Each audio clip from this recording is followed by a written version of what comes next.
या बातमीचे प्रायोजक आहे great Rajkamal circus. Advance booking सुरू। कोर्टाच्या आदेशाला देखील केराची टोपली दाखवली जात आहे। जे 10 वर्षाच्या पुढील कर्मचारी आहेत राष्ट्रीय आरोग्य अभियान अंतर्गत काम। माय बाप, जर तुम्ही मुलांना असं टाकून दिलं। नमस्कार, मी अलका विभूते, प्राथमिक आरोग्य केंद्र महेंद्रगी येथे आज 18 वर्ष झाले अधिपरिचारिका या पदावर कार्यरत आहे।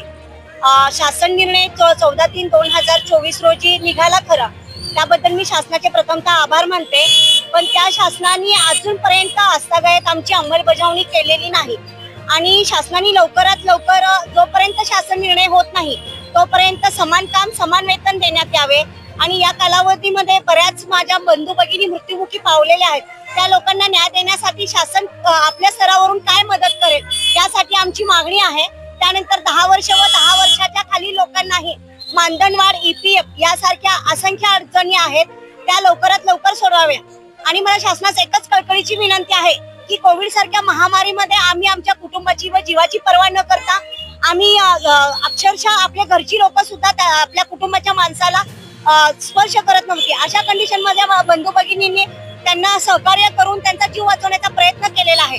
इतक्या अत्यावश्यक सेवेमधल्या सर्व कार्यरत महिला भगिनी असताना देखील शासन याकडे दुर्लक्ष करत आहे। तर शिवाय कोर्टाच्या आदेशाला देखील केराची टोपली दाखवली जात आहे। तर मला शासनास पुन्हा एकच कळकळीची विनंती करायची आहे की शासन निर्णयाची लवकरात लवकर अंमलबजावणी करून आम्हा सर्व माय भगिनींना न्याय मिळवून द्यावा। मी विकास नाना बनसोडे, तालुका कार्यक्रम सहाय्यक, पंचायत समिती सांगोला यांच्या वतीने आज जिल्हा सोलापूर येथे धरणे आंदोलनाचा कार्यक्रम आयोजित केलेला आहे। या कार्यक्रमामध्ये आमच्या मुख्य मागण्या आहेत।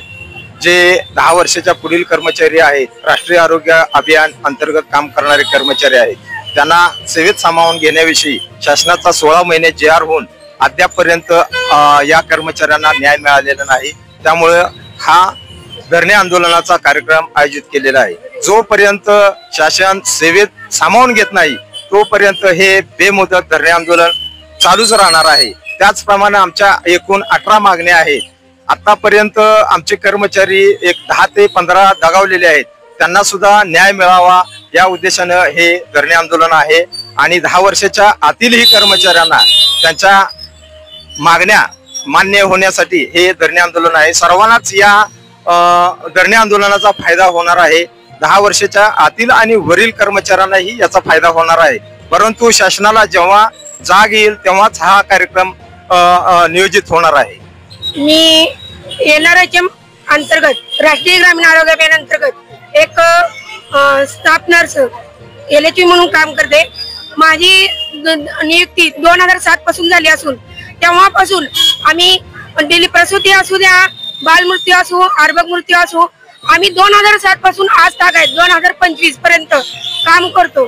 आणि जे आपल्या आरोग्यासाठी जे घटक असतील, साथरोग असो किंवा माता बालमृत्यू असो, सर्व याच्यामध्ये आम्ही सहभाग होतो पोलिओपासून। परंतु शासनाने आमची दखल 2024 ला घेतली, परंतु नुसताच आदेश देऊन बसले, त्याची अंमलबजावणी केली नाही। तरी माझी शासनाला एकच कळकळीची विनंती आहे की माय बाप, जर तुम्ही मुलांना असं टाकून दिलं, नुसतं निवेदन देऊन किंवा आश्वासन देऊन थांबू नका, तर आम्हाला या सामावून घ्या। आम्ही तुमचं प्रत्येक गोष्ट ऐकतो, आम्ही तुमचं प्रत्येक काम ऐकतो।